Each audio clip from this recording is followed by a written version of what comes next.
All right, so last week we watched the 2021 Around the World in 80 Days show, and it seemed pretty cool. All the actors were especially good. Obviously, it's a modern production with all the bells and whistles and stuff.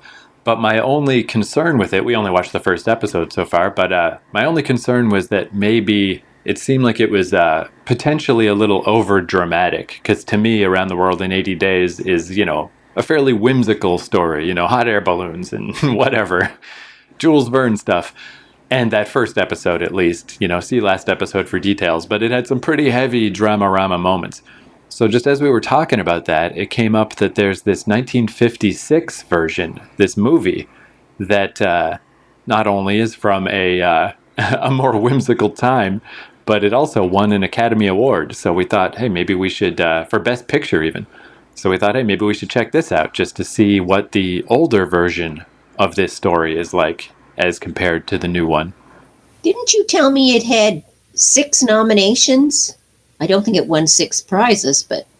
Yeah, no, I think it did actually. It won 5 Academy Awards, including Best Picture. 5 Academy Awards. Okay. Yeah, I thought you said it. I didn't know if it was nominations or it had actually won.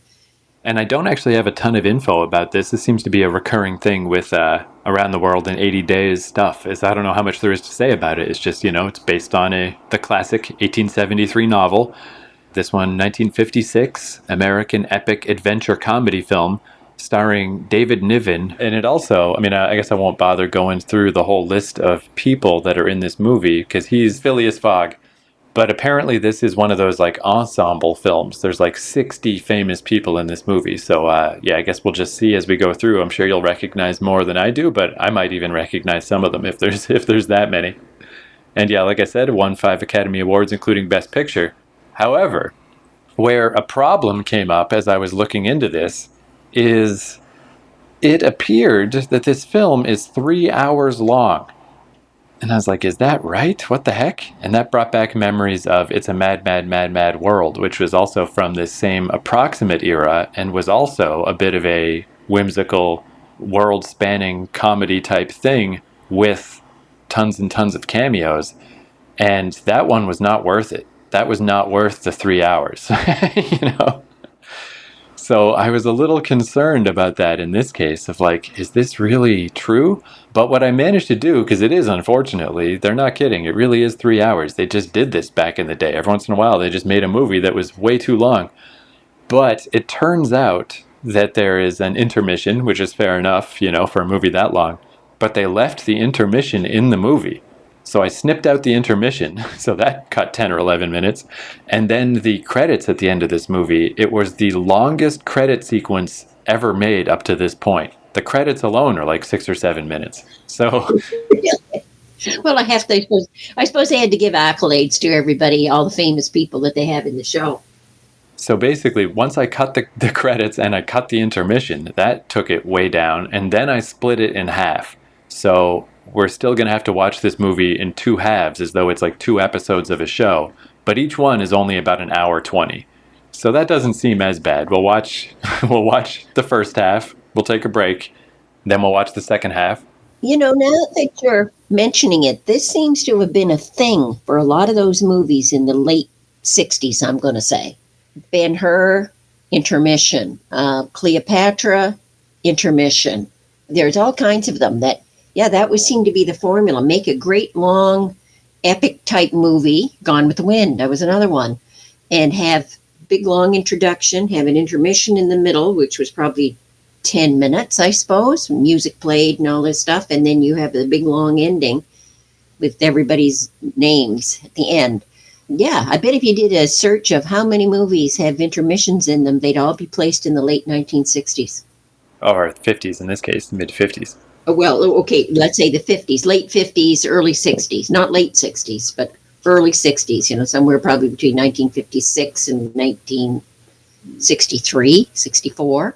Yeah, in fact, even just this very year, because I was a little curious, because I don't always trust the Academy, just because something won Best Picture. I just don't really trust that they have the best taste, because I'll never forget this, but in my own life, my perfect year for my youth of the peak of movies was 1994. 1994 was the year The Shawshank Redemption came out, which I think is easily in the short list of best movies ever made. I love that movie so much. But also that year was Pulp Fiction, which I feel like is overrated, but is good. You know, if you're like a movie hipster, that's the movie. Yet the movie that won Best Picture was dumbass Forrest Gump, which that movie has aged like milk. That movie sucks. So I really, Oh, I love Forrest Gump. Now, I loved Forrest Gump.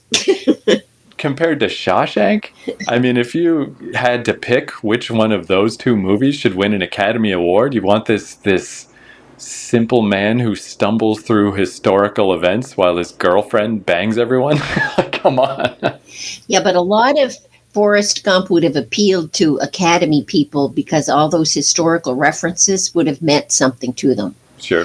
The other thing, though, that I do have to agree with you on is sometimes the Academy would give an Academy Award to a movie that, if this movie has like any number of stars in it, you can't give the award to all those stars because there are just too many of them, and they probably aren't deserving of it anyway. But by giving it to the movie that they are all in, you are giving accolades to all of those stars. So you really cover a whole lot of bases by recognizing a movie that is promoting all of those people. So I agree, it may be a piece of crap, but they were able to give accolades to who knows how many actors and actresses just by giving Best Picture to this movie. And hey, maybe it's good.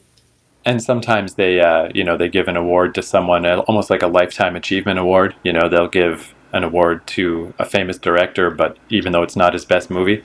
But I don't know. In the case of 1994, I mean, Shawshank has just become stronger and stronger with every year that passes. It's more and more clear that that is an all-time classic. Meanwhile, Jenny, you know, like Forrest Gump's a fun movie to watch on TV on a Saturday afternoon. It's not a deep movie. It's To each his own. I mean, I watched it too. I had an all right time, but anyway, the point I'm trying to make is that in this same year that Around the World in 80 Days won Best Picture, The King and I came out, as well as The Ten Commandments. So stiff competition. But where I got onto this about the length, The Ten Commandments is 3 hours and 40 minutes. It's even longer than this movie. And it has a big intermission in the middle of it. And who's the other one you mentioned? Ben-Hur? The King and I. The King and I. I think The King and I also has all that big pomp and ceremony and a big intermission in the middle. So that seemed to be a thing. I don't know why. I mean, it sounds like if you're doing a stage show, yes, you have intermissions. But in movies, all of a sudden it seemed to come out in that period. They were doing these big epic movies with all kinds of pomp and ceremony and scenery and chariot races and that sort of thing. And you had to throw an intermission in to give people a break. Get out to the popcorn stand and get yourself another thing of popcorn and pop. Yeah, and if anything, I kind of miss the intermission because, yeah, we still to this day have the occasional very long movie that it wouldn't hurt to have a little break in the middle of Lord of the Rings or whatever. But I kind of feel like the nail in the coffin of the intermission was Monty Python and the Holy Grail, because that movie was very short. It didn't need an intermission, but it had one as a joke. You know, so I think that was kind of the end of intermissions. But I guess I'll ask you while we're here, because I don't know these other two movies, these other two nominees. There was a Civil War movie called Friendly Persuasion. Don't know that one. And then the other one is a Western called Giant. Yes. Oh, Giant was quite a big name. It had Rock Hudson and Elizabeth Taylor. And Giant, I think it may have had James Dean in it. James Dean, maybe the last movie that he made before he was killed in that car accident. And it's about Texas and oil wells and wealthy people kind of building up the Texas economy because they had discovered oil. It was good. What I remember of it was good. Very good. So yeah, basically that's where, it's a little unsure of, like, it's a good sign that this movie won the Best Picture, but, that doesn't, especially against these other films, that doesn't the Academy doesn't necessarily know what they're talking about, so who knows? Because these are also extremely famous, well-regarded movies that were probably equally as deserving, so who knows?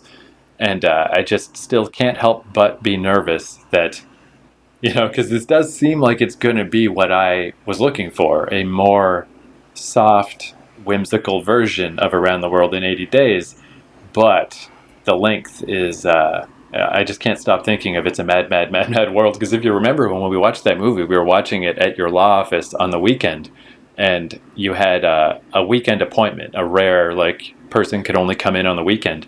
So normally we would stop the movie, but in the case of that one, we've been watching it for 2 hours already, and you were like, just let it go, who cares?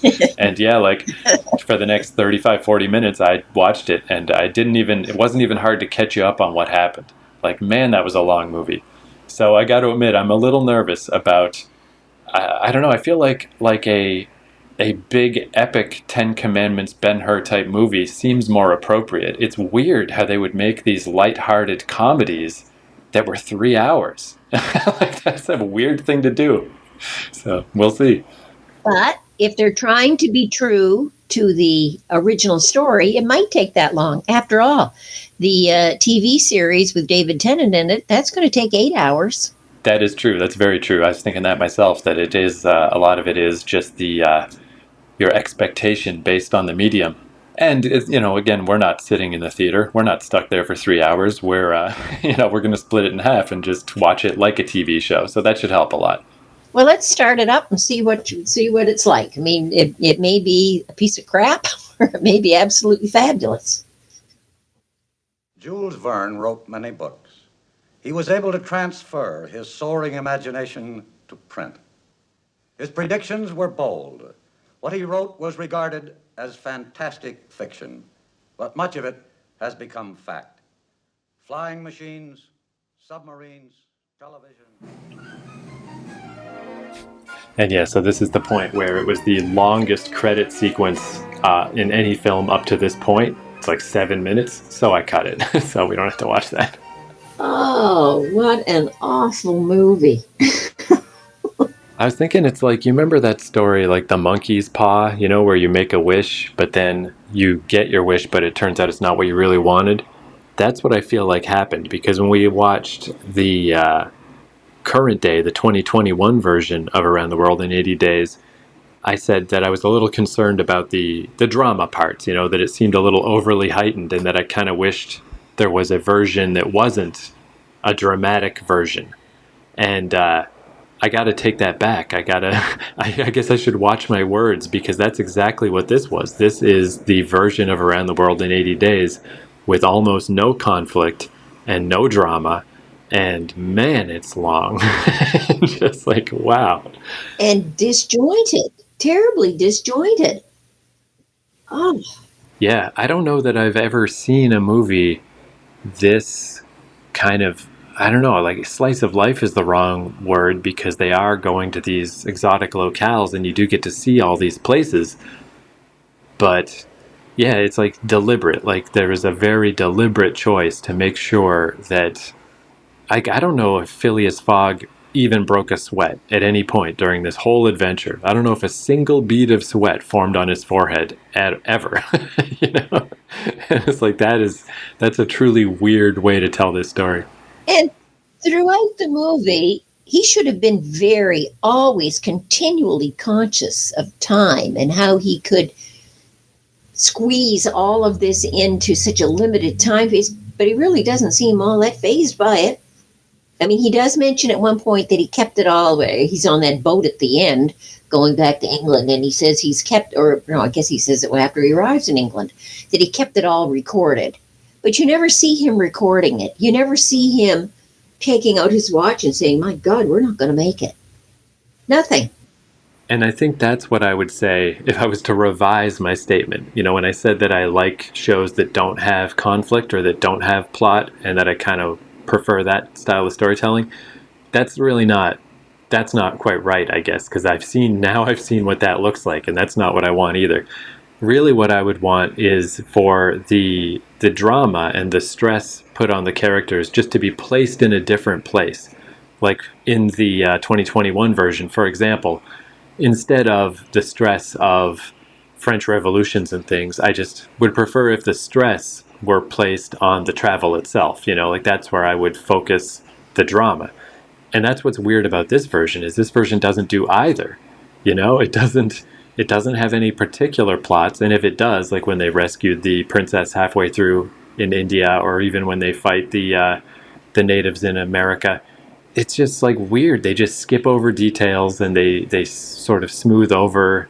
Oh, I guess this person's saved now. Oh, I guess that's over. I guess that's done. Like, just the pacing was the weirdest thing in the world. Meanwhile, they'll show the entire balloon flight in luxurious detail, or an entire dance in Spain, or an entire bullfight.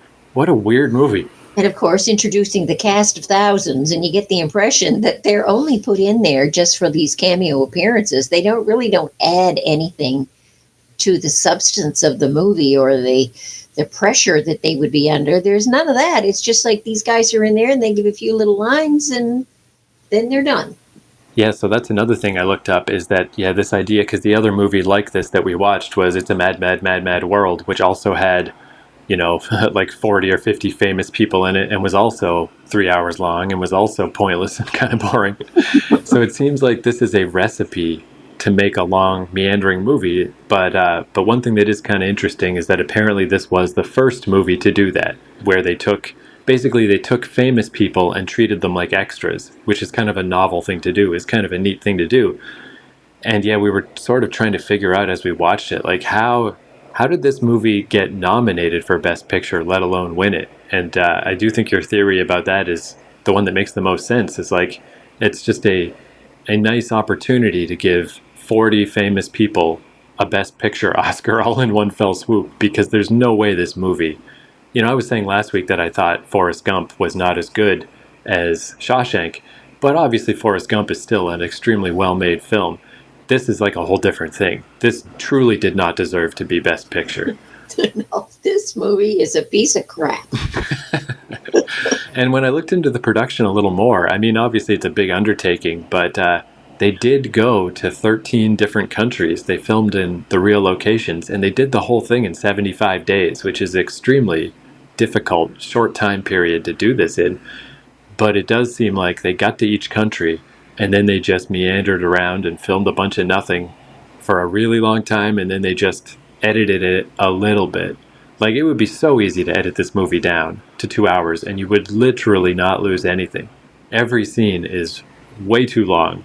And like, at first it was okay. I feel like the first hour that we watched this, we were like, oh, well, this is, it's more like a travel show or something. It's more like just like a nice ambient image of these different places than it is a movie. But then, once you get to hour 2 and hour 3, it's like, wow, this is just not the way to do this. This is not a good film.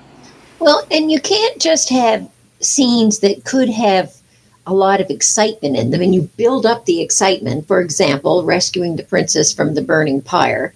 Passepartout tied to a wooden stake with the native people setting a fire under him. But then all of a sudden, they never show how do they rescue these people. It's just they're in the burning pyres, or going to go to the burning fire, and next thing they're on a boat or on a train, or they're like, you can't just do that.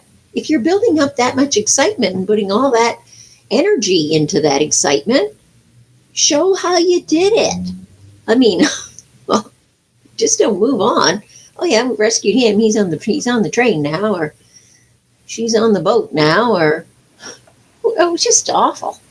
Yeah, so that was strange as well. Yeah, that's what makes it double strange, is that this was clearly no accident. Like, this director very clearly set out to make this movie, like he knew what he wanted to focus on, which was all the wrong things. And this is clearly the pace that he wanted. Yeah, and again, just to compare it to the new show is just the fundamentals of who the characters are is, I don't even think you could put a number on it. It's not 100 times better. It's not 1,000 times better. It's infinite better of, just the idea that Passepartout is the street smart guy who can make things happen and can hold this adventure together. And Fogg is the fastidious rich guy who he wants to do it. He thinks he's got the gumption. He's got that adventurous spirit, but in reality, he's not at all prepared for this, and he's just gets seasick and whatever. And that's a good balance. That's a good mix. Where in this movie, it was kind of the opposite. Passepartout was pretty fucking useless. He didn't really do anything but bumble around and get in the way. And Fogg was like the perfect man. He just made no mistakes. He was totally nonplussed the whole time.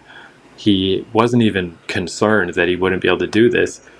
And again, I'm not sure how it relates to the novel, but the new interpretation of these characters is way, way, way better. Yeah, they have some depth. All of these characters were all very superficial. Your typical rich guy who thinks he knows everything. But in this movie, he does know everything. And nothing upsets him.